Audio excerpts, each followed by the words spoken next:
All right, Dirk Knudsen, NorthwestPrepReport.com, Rivals.com. And today we're going to be talking to Coach J, Coach Eric Jackson. Not only a good friend of mine, but a guy who's breaking some ground in the area of academic qualifying.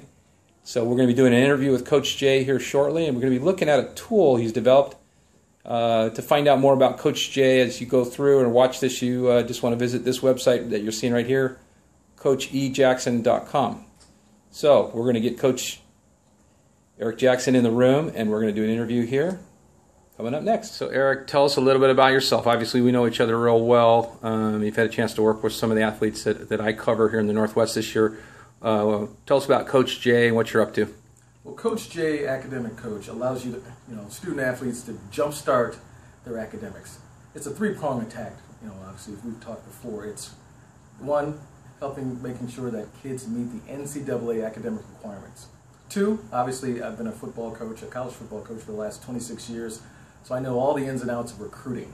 And third, it's, since I coached in the Ivy League for 14 years at Cornell and Princeton, I can help student athletes who are wanting that kind of experience right. with the Ivies. Wasn't a big part of your coaching beyond the positional work you did at all the great universities you coached at?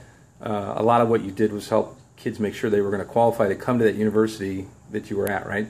No question about it. It's the biggest thing, and that's why I started the service, is because I saw time and time again young men and women didn't know what their core GPA was, they didn't know where their academic standing was, and they got lost in the shuffle, and it cost them an unbelievable opportunity to go on. Do we both feel like at this point academics are being overlooked too much? Academics are big time overlooked, man. Yeah. I tell you what, I see it time and time again because you and I talk to kids quite a bit. Yep. We're either chatting with kids online, we're talking to them on the phone, we see them at games, and it's the number one issue. Hey, what's your core GPA? I don't know. And that's a big component. And kids don't know it, and sometimes their coaches don't know it, and their counselors don't know it. So I've kind of made my service so now it alleviates class is English, math, social science, science, foreign languages, and classes like that. Those are, and here's the thing that kids don't know. There are your high school state requirements. Yep. And then there's your NCAA core requirements. They're two different things, all right? The NCAA is a different animal. That's what makes you eligible to play in college. In the year 2016, there's going to be new academic standards for your core requirements. You're going to have a 2.3 GPA. Right now you have to have a 2.0. It's not getting easier. It doesn't get any easier. Oh, man. Based on those new standards, 15% of all athletes and 35% of all football players wouldn't make the new requirements. That's in a minute. You can start, you can plug it in, just like you do. Kids are online doing Xbox and Facebook. Yep. This is going to be easy for them. So the earlier a student athlete and his parents start this freshman year, right, when that GPA really starts up, right, the better off. True. Start tracking it early, hold yourself accountable, know where you're coming from. Well, based on the new standards, you're going to have all your courses done, your core courses done, by going into your senior year. And I tell you, from a college coaching perspective, if I get an email or a kid can say, hey, this is my core GPA, this is my overall, I'm pretty dang impressed, because now I know once I get that young person on campus, I'm not going to have to babysit them. Yeah. They're a self-starter. So you have to have those, and you got to have 16 of those core, and you can't mess up on them. And that's why it's so important that kids understand, how important this part is. We talked about it. There's 39,000 approximate high schools in the eligibility database. Wow. All right. There are 200,000 approximate high school student athletes that enter information in. All right. That's a lot of folks. That's a lot of kids that do it. We're talking about at the NCAA Eligibility Center. Only the eligibility center. Is that the clearinghouse? Yes, that's also called the clearinghouse. So when people hear clearinghouse, this is what we're talking about. So this is where you've got to go if you want to go on to play college, NCAA college sports, athletics, especially get a scholarship. You got to go there. Right.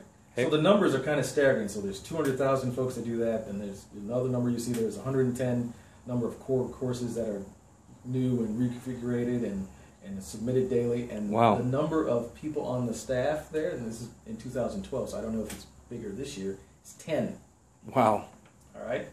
So basically, you've developed a we'll call it the algorithm or the formula, the spreadsheet that you've got, the tool you've got, is going to help the person that's using it know what that same reading is going to look like at the NCAA when they get to it. Yes.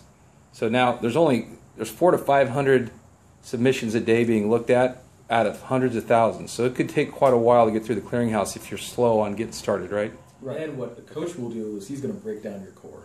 So he's got Or a he's tool gonna send similar. it. He's got a tool like yours, maybe something Right. like that. Without question, he does. Okay.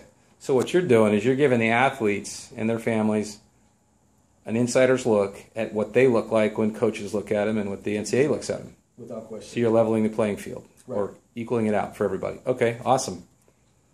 So are we going to jump in and take a look at the tool itself? Let's take a look at it. Say you got 2 C's. Well, now you go back to your GPA, and that beautiful 3.5 you have now because you had a C, you got a 2.75. So you can see how quickly that happens. And what happens for high school kids now, they'll put this in, they'll say, you know what, I got to get more extra credit, I've got to do this, because potentially a C will drop my GPA down a ton. And about freshman year, I'm going to say freshman year. So, okay, freshman. and let's put in a D in there. Mm-hmm. All right, so now that 3.5, when we had in English, now we've got 2 C's, and now it just dropped this down to a 2.3. So what happens is now a kid can say, okay, wow, that's my GPA. I have an idea of what it is. So the A I got in shop and weightlifting, They don't count, right? You they're not helping me? English, Oh, social man. studies, math, natural science, additional English, math, and science. The other aspect of this, when you're looking at your test scores, I always encourage kids to take their test early as possible. Okay. So the composite is, the average of your scores, but the NCAA calls it a sum. So you have to look at, say, you've had a 15 in English and a 16 in math and a 17 in reading and a 15 in science reading. You add that up together. 50. That's a 63, coach. 63, you type that in the bottom, you tab it, and now it tells you for 63 sum, you need a 2.625 core GPA. Okay. So if you figure that all these are filled out and completed, and that's my test score, it'll tell you based on where you are. I'm at a 2.57, I need a 2.625. I'm going to have to do some more work. Where's that D we had, coach? Was that there. math? Yeah, Let's say busted my butt in the off season or in extra time or however. Because a guy like you is going to tell me, Dirk, fix that D, right? Right. So let's say I went and fixed it and I got a B. So now we come back to the tool. Put in the B. This is another thing people need to understand. They can fix these things, right, if they have time. You can fix them if you have time. That's part of what Coach Jay does. That's I've heard retake. I've heard you tell guys, and seen where you help guys And sometimes you put in and gals. retake. Okay. Because the NCAA is going to take your best grade. And courses not used, you put it over here, you go algebra, got I had a D. Well, I'm not using that one. Okay. Yeah, the NCAA is going to take your best scores. Nice. They're looking to help you out that way, but you've got to identify it early enough that now it's not an issue anymore. Awesome. So so now I So set to a B. Now I'm a 2.8, and shoot, if I keep on. So track, if I have this, and I've got this tool, and I'm an athlete, or mom and dad, or whoever, mom, dad, coach, athlete, coach, whoever's my advocate, and I have this. Now we can go to work, and we're going to be out of the dark. We're going to know. You're going to know. You're going to jumpstart it. You're going to. I talk to kids all the time, and they'll tell me things are going good, and I'll say, "How you doing in school?" And they always tell me, "Pretty good." The difference. There's kids who know, and if they know, they're going to be able to tell you, right? Kids that know their stats. Hey, I had 15 touchdowns and 375 yards rushing the other day. What's your GPA? I'm doing okay. Yeah. Right? I mean, we know.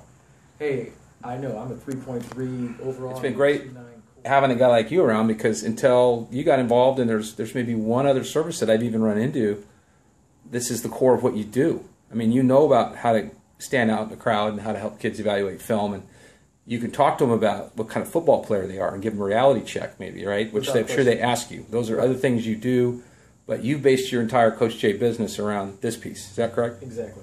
Okay. So we know a lot of families that have worked with you, Coach J, this last year, and I've had glowing glowing reports. Glad to say, because I hold everybody pretty highly accountable. So you're passing muster, and all of them, as far as I know, are finding a home and are making academic grade. And we had a few that you and I had a chance to work with this year that probably weren't going to make it, but they pulled it together. They pulled together. They did, without question. It's awesome. And I think the bottom line also, Dirk, is that I'm not an agent. Yep. I'm not going to steer you toward a particular school. That's not what Yep. I do. I'm going to give you information so you can make the best decision